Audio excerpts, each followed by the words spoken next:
Most people are living their lives from a heart place and not a head place. Most people are governed by their emotions. How many of us are living a headless life? Real decisions that move your life along are not coming out of your emotions, they're coming out of your head. Feelings can get us into trouble. But we've got to learn how to follow wisdom and not just follow our feelings around. If you live on that shallow level, just always letting your flesh have its way, later on you're going to have some major regret. Friends, the pain of discipline is minuscule compared to the pain of regret.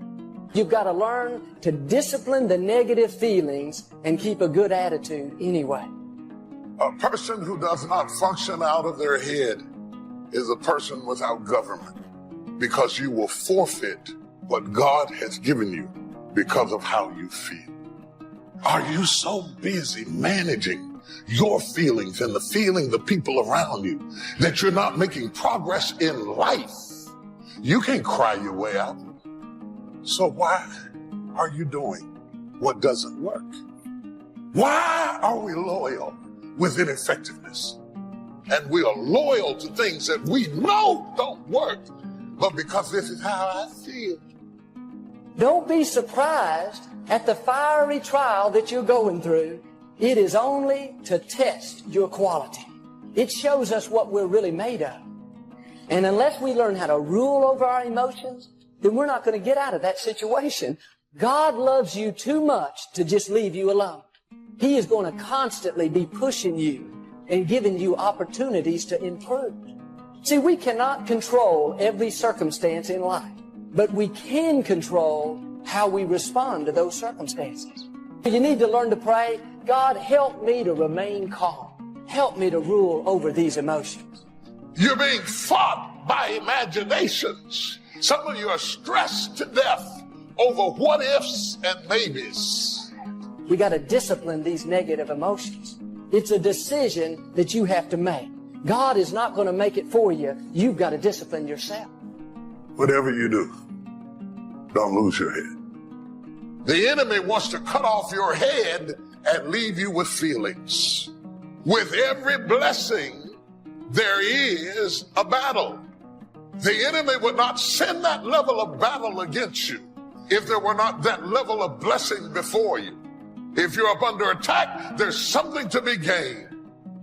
We all love to be blessed, but here's the key. With that blessing is going to come opposition, people that are not for you. The question is, can you handle the persecution? The favor on your life will stir up the jealousy, the envy in certain people.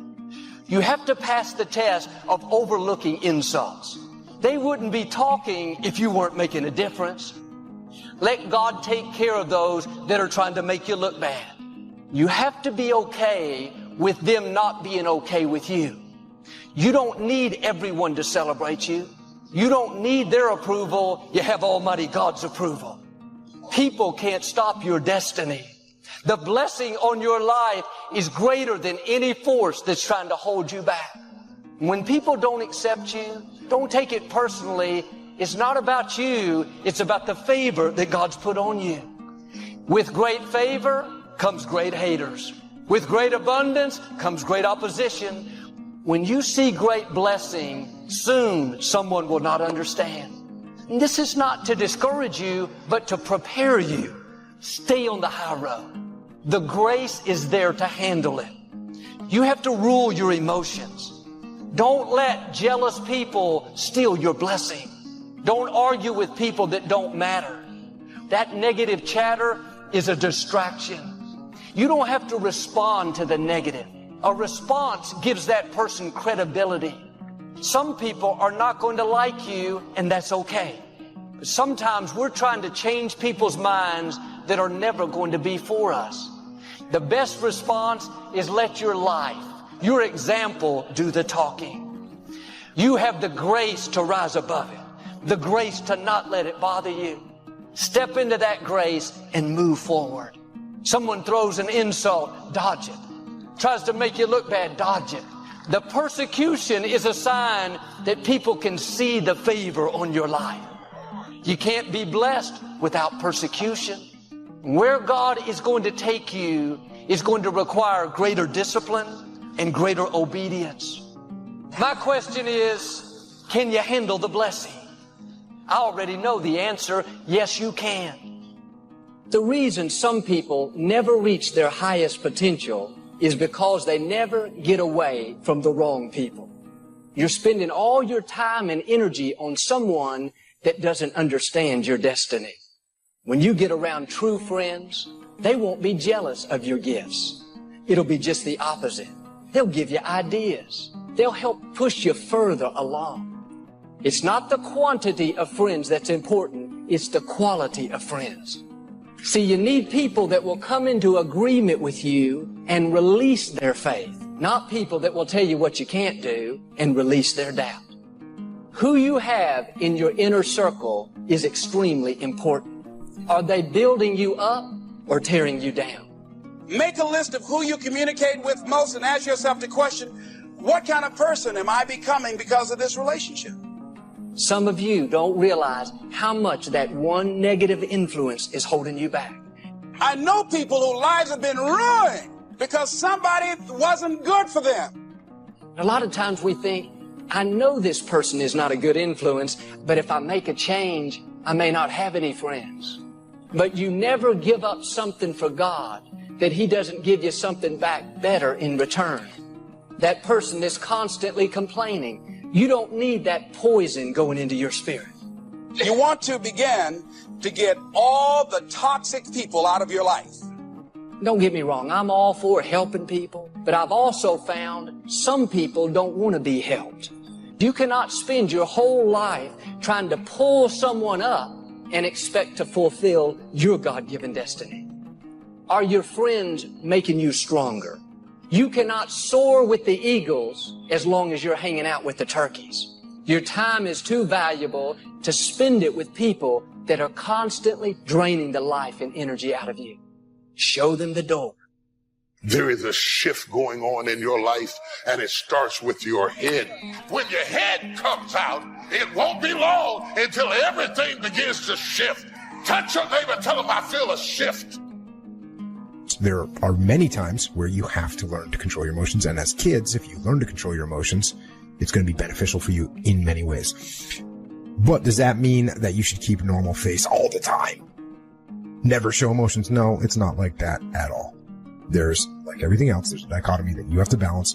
If your kid wins a wrestling match, you should be happy and great and smile and yeah, high five, right? That's cool. If you bite into a amazing piece of prime rib that your wife cooked for you, then you should raise your fist to the air and say yes. So there you're going to show some emotion. If you get bad, or if you get news that you got a friend that died, you got to let those emotions out. There's all kinds of situations where emotions are not only acceptable, but they're needed and they're required. And in fact, if you don't have emotions in those situations, that's horrible. You need to have them, not only as a person, as a human being, you need to let out your emotions sometimes, but as a leader, if you don't show any emotions at all, no one's going to follow you. There's no connection between you and the people on your team. And if you just sit there and think about people that you've worked for that didn't show emotions, you have no connection with them, you don't care about them, you'll leave, you won't go the extra mile to get the job done.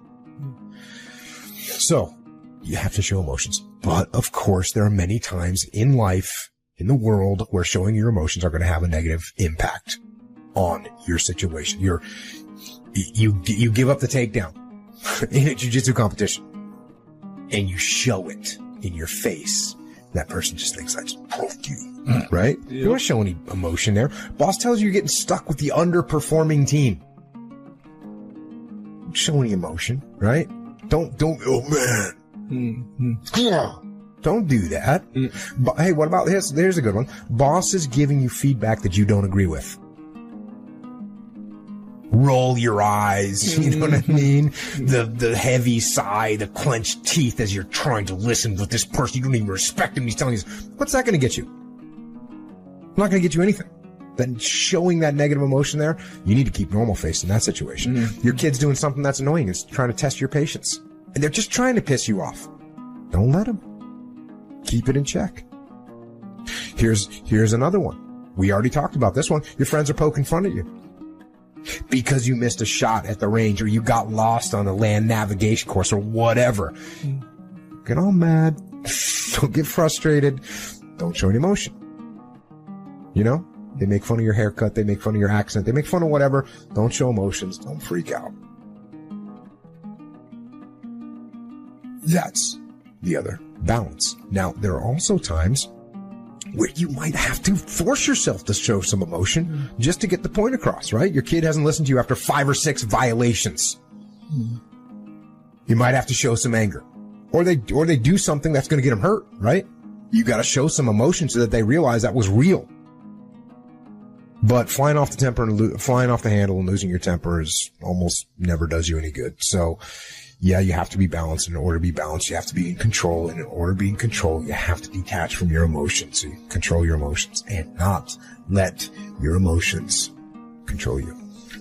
If you base your value on people's support, how much they approve you, encourage you, then if for some reason they stop doing that, you'll feel devalued. As long as they're telling you you're great, you'll feel great. The problem is, if they change their mind, they're not telling you that, you're not going to feel great. You can't base your value on what people give you. People are funny. They'll say you're beautiful one day and I don't care for you the next. Hosanna on Sunday, crucify them on Friday. If you don't know who you are without them, then if they leave, you'll be lost. They'll take you with them. Your identity was caught up in who they made you to be. You'll try to find somebody else to tell you who you are. You don't need people to tell you who you are. Quit letting how people treat you make you feel inferior. They don't control your destiny. They didn't breathe life into you. They didn't call you. They didn't anoint you. They didn't approve you. Your value came from your Creator, from the God who spoke worlds into existence. The good news is they can't change your value and you can't change it. God put it in you before you showed up. You don't need their approval. You don't need their encouragement. They don't have to validate you. It's good when it happens, but if you're depending on it to feel secure, then if they don't do it, you're going to feel inferior. Don't give away your power. Don't put your identity, your value into somebody else's hands. Even good people can't give you everything you need. You cannot control the shit that's happening around you, okay? So just understand that there's always going to be things that happen that you can't control. That's okay, that's life. Understand that you can always control what you think and what you do in response to the things that are happening. So, what does that mean? It means that if you're the kind of person that gets triggered easily, you get pissed off, you snap at people, you build resentment, you're going to use the 5-second rule. You're going to use the 5-second rule the second you feel that wave of emotion. And I know exactly what you're feeling, Melanie. I think we all do. You know how that thing happens with the people that you love where you see them and you just want to kill them? It happens to me too, and it happens to the people who love me. It's normal to have frustrations rise up, but it's a choice to let those emotions make you snap. So what you're going to do the next time you feel your emotions rise up is you're going to count backwards using the 5-second rule. You're going to go 5, 4, 3, 2, 1. The second you hit 1, your prefrontal cortex should be engaged because we're drawing the focus away from the interior part of your brain and we are awakening your prefrontal cortex. You now have control. You have the ability to choose what you do next. I use this technique to manage my response to the emotional triggers all the time with my kids. When normally in the past, something that they did would make me really upset and I would snap, I now silently count 5, 4, 3, 2, 1, and that alone allows me to collect myself, adjust my tone of voice, and speak in a way that actually is consistent with the kind of parent that I want to be. The other thing that I found is that the more that I interrupt myself from snapping or being triggered by my emotions, the easier it gets. And the second thing that I've noticed is that by simply lowering my tone or slowing down my pace, in other words, being in control of what I'm doing, it is amazing how much more effective I am actually as a parent because I'm not getting emotional. And I think oftentimes with the people that we love the most, we get into these patterns that are really destructive where we're triggered by each other and then we get emotional and then we use our emotions as a justification to not be great with people. And so all of what we're talking about is normal. It's normal to feel frustrated. Letting it make you snap, that's a choice. It's normal to get angry. Letting that be a justification for being an asshole or abusive to somebody, that's a choice. And it's a choice you don't have to make when you start to 5, 4, 3, 2, 1 manage yourself in response to the things that are triggering you. The devil's job is to make you think you ain't gonna make it. The devil don't care about you. That's his one job, to keep you from your destiny. The devil don't ever want you to be what God created you to be. When you discover your gift, then here go the devil. You got this job over here, you gonna lose your 401k. You can skip all of this, but you gotta quit letting the devil keep you from your destiny. He got you thinking you gonna mess your credit up if you quit your job. If your card max out at 5,000 and you got 4,090 on it, you gonna have to make a choice.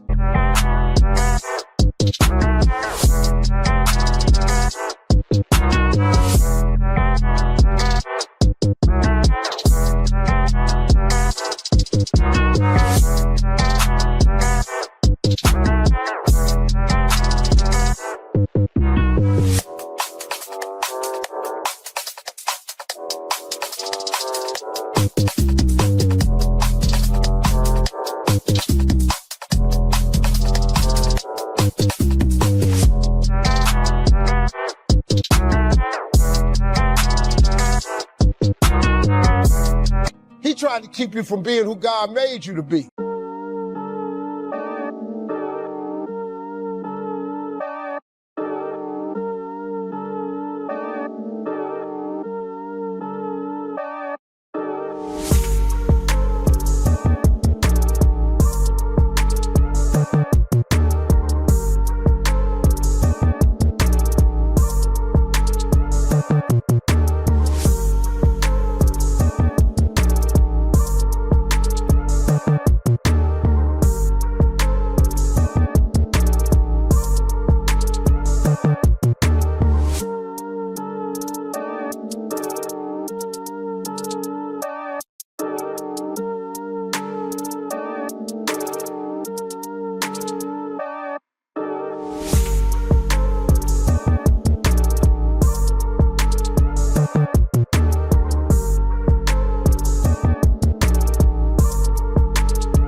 They're waiting on me, haters think they gaining on me. Sitting in purple rain and folding origami. Oracles surround me, each one more astounding. Still handle my biz, just got a channel climbing to the level. The damage I really can make is a trip. Doing figure eights, are you coming back now? But it's way too late.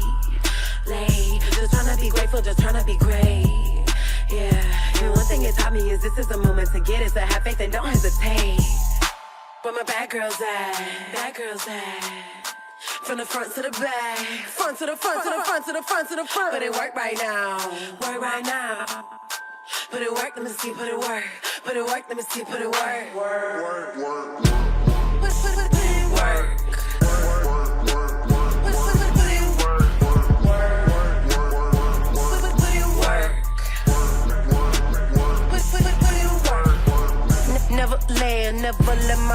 touch the floor.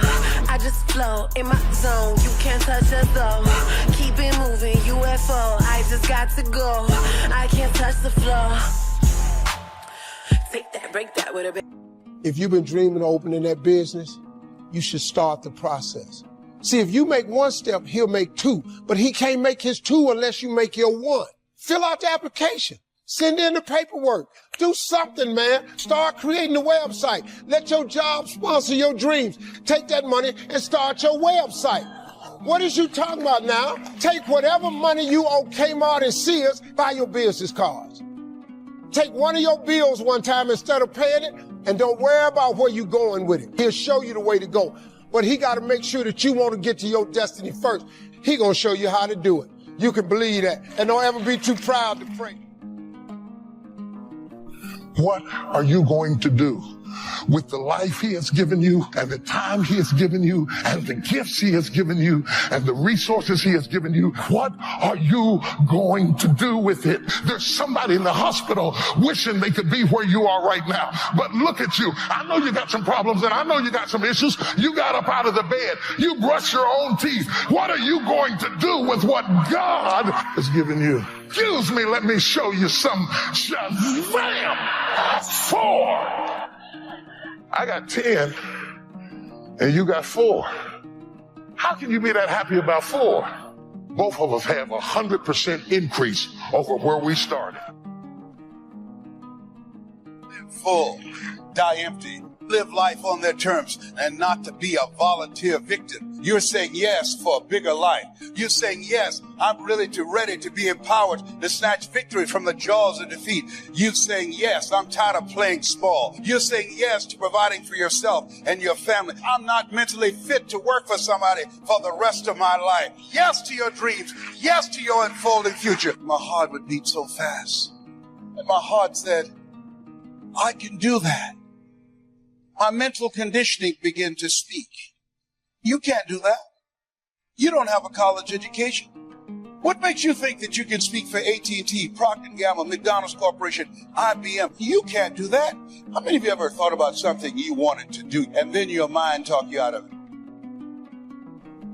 Don't judge where you are as where you're going to stay. God has some transfers for you. Transfers of influence, transfers of resources, houses that you didn't build, promotion that you didn't work for. Now, this transfer requires obedience, honoring God, doing the right thing when it's hard. There will be seasons like with Joseph that it's not fair. Nothing is changing. People that don't honor God are passing you by. Don't be discouraged. Your time is coming. It's going to happen suddenly, out of the ordinary. You couldn't have made it happen. It's the hand of God. What's significant with all three of these people, Nehemiah, Joseph, and Ruth, none of their circumstances looked like they were about to change. Joseph was sitting in prison. You're telling me he's about to be the prime minister of this powerful nation? I don't think so. Ruth was in the fields picking up grain. You're saying she's about to own this field? I don't see how. Nehemiah was a busboy working in the kitchen. You mean he's going to rebuild the walls of Jerusalem? I think you have the wrong person. When you look at your situation, everything may say, there's no way you'll accomplish your dream. No way you'll own your company. No way you'll get out of this problem. No way you'll meet the right person. You're right where they were. The good news is one transfer, one shift, and you'll have the resources, influence,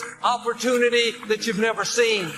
Don't talk yourself out of it. Don't live with a scarcity mentality. You have to give God permission to bless you. Quit believing those lies that you don't deserve it. You come from the wrong family. You're not that talented. You've reached your limits. God needs you to build His kingdom. He's counting on you to make the world a better place. He's destined you to take your family where they've never been. He wants to entrust you with resources, influence that you've never imagined. Be faithful where you are. Honor God with what you have. He's looking for Josephs, people that keep doing the right thing when it's hard. He's looking for Nehemiahs, people that have a passion to build His kingdom. He's looking for Ruths, people that don't let bad breaks cause them to live bitter. I believe that's you. Because you've been faithful, because you have the right motives, God is about to show out in your life. Others that haven't honored God, seems like they've passed you up. They've gotten good breaks, gone further. There's about to be a shift. God is going to put resources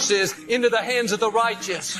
Influence is going to shift. You were in the background, now you're in the foreground. You were struggling to get by, now you have abundance. You thought you'd reached your limits, but suddenly you're thrust to a new level.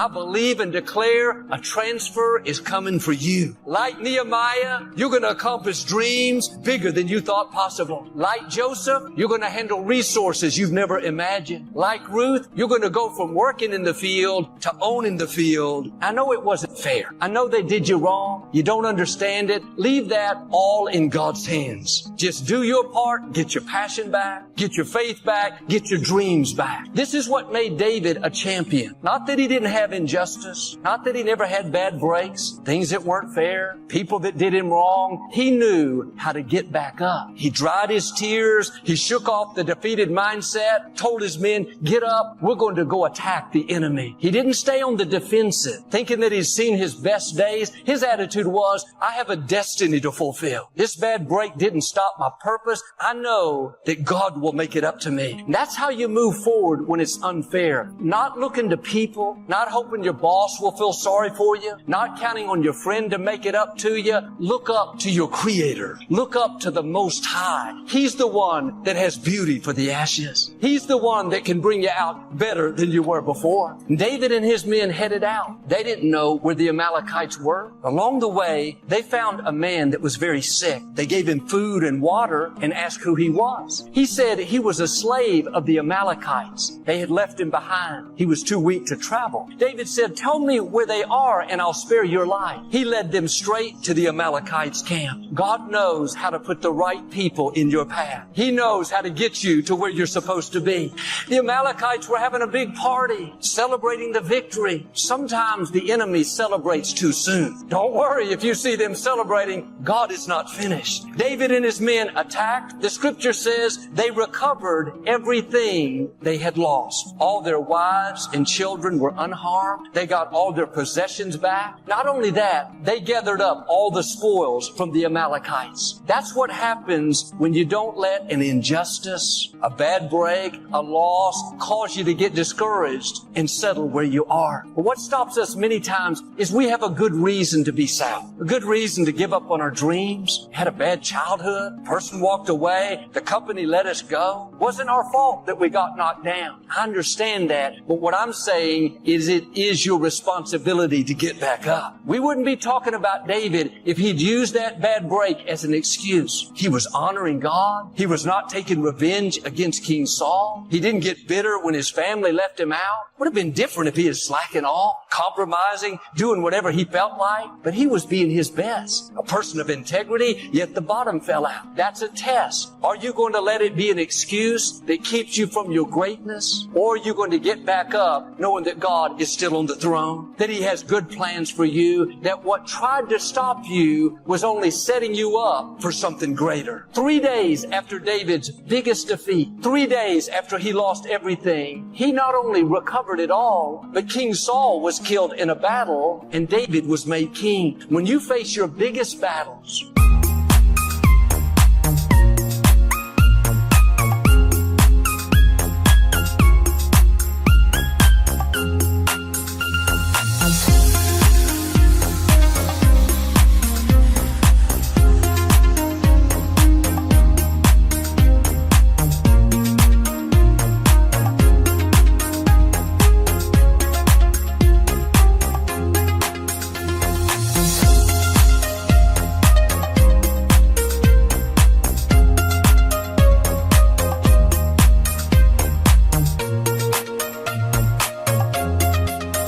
the most unfair, unjust, that's a sign that you're close to seeing your greatest victories, your biggest accomplishments, your most rewarding relationships. You know, one of the things that Maya Angelou used to always say to me, and I love this, she used to say to me, baby, those people can't hold a candle to the light that God already has shining on your face. Yeah. Can't you see?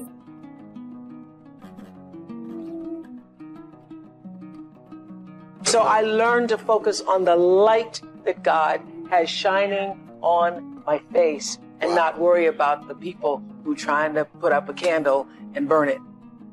When you have haters, you have to understand what haters are. Haters are a very limited number of people. They're really not the massive amounts that operate in your life. It's just that hate is so loud. Hate is louder than love, but love is stronger. If you focus on the people that love you, you can blow over the haters. Haters ain't. Most people hate you only because of the way other people love you. That's why you got most of your haters anyway. You're allowing people who don't matter, right, in the grand scheme of your life, when it comes to like the totality of your life, the grand scheme of your life, you're allowing people things that really don't matter to matter so much.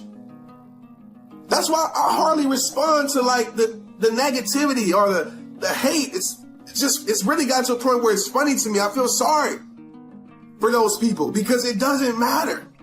It doesn't. I know they're not going to support me. They're not going to do anything for me. So why does it matter? What you may think is a disappointment, a person that walked away, a friend that betrayed you, a coworker that's trying to make you look bad. You may not like that, but you couldn't reach your destiny without them. It's all a part of God's plan to get you to where you're supposed to be. David would only be known as a shepherd boy if it wasn't for Goliath. Goliath was strategically placed in David's path, not to defeat him, but to promote him. Without Goliath, David would have never taken the throne. Don't complain about your enemies.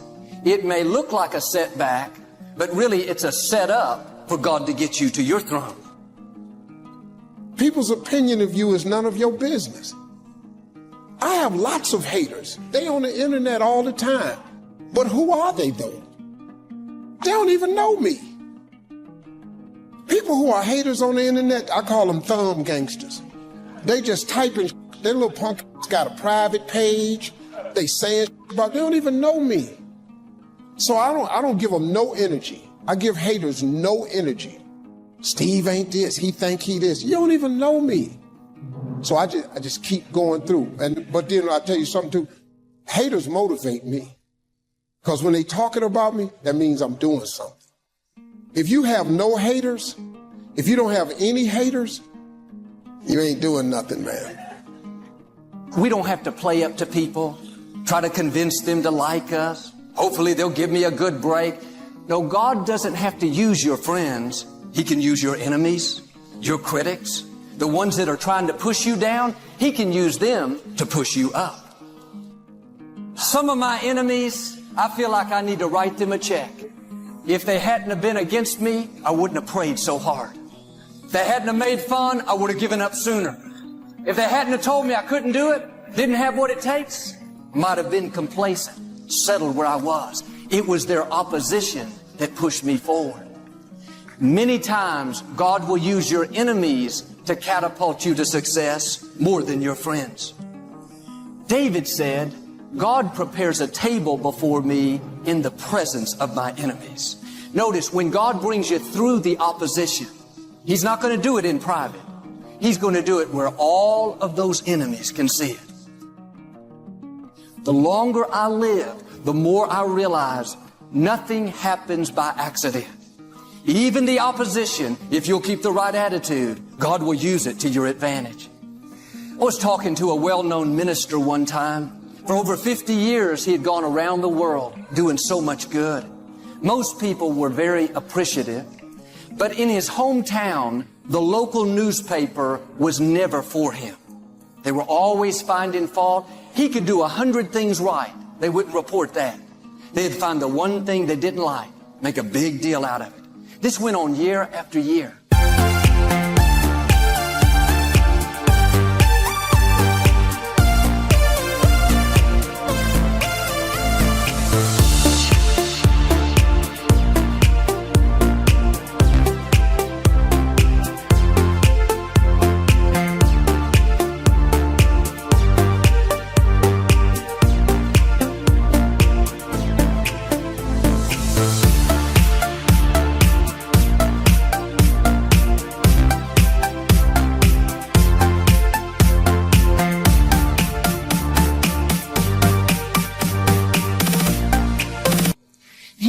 interesting perspective.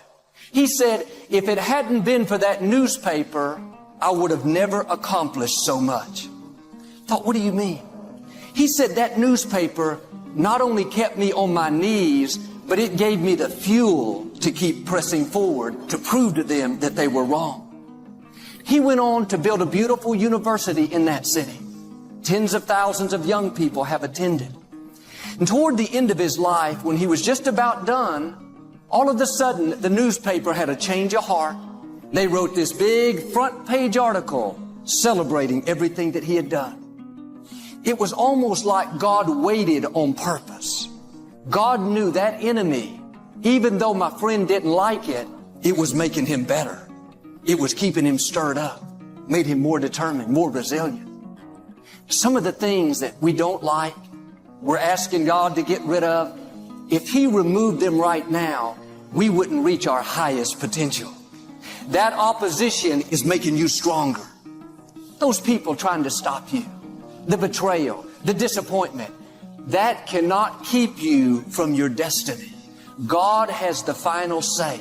And if He hasn't removed it yet, that means He's going to use it for your good. He strategically places the Goliaths, the Judases, the opposition. Without Goliath, you can't take your throne. Without Judas, you won't reach your highest potential. Without the naysayers, you wouldn't become all you were created to be. Some of the favor that you're seeing, some of the good breaks you've had, it didn't happen because of you. It happened because of those people that tried to stop you. They put you in position for promotion. Now, I always thank God for my friends, but I've learned to thank God for my enemies as well. The scripture says, don't be intimidated by your enemies. Don't be intimidated by what somebody said. Don't be intimidated by a negative medical report. You and God are a majority. When Jesus came out of the grave, He took the keys of death and hell. He said, all power has been given unto me in heaven and in earth. Now I'm giving you that power. You are not weak. You are not lacking. You are full of can-do power. The greatest force in the universe is on your side. When you see where God takes you, the favor, the promotion, the blessing, you're going to look back and say like the psalmist, it was good that I was afflicted. See, if David were here, he would tell you, it was good that Goliath showed up.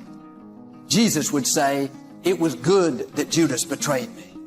I can tell you, it was good that executive was against us.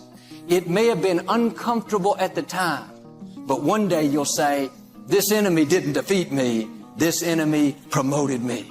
Now stay in faith. God has your back. He wouldn't have allowed the pressure unless He's going to work for your good.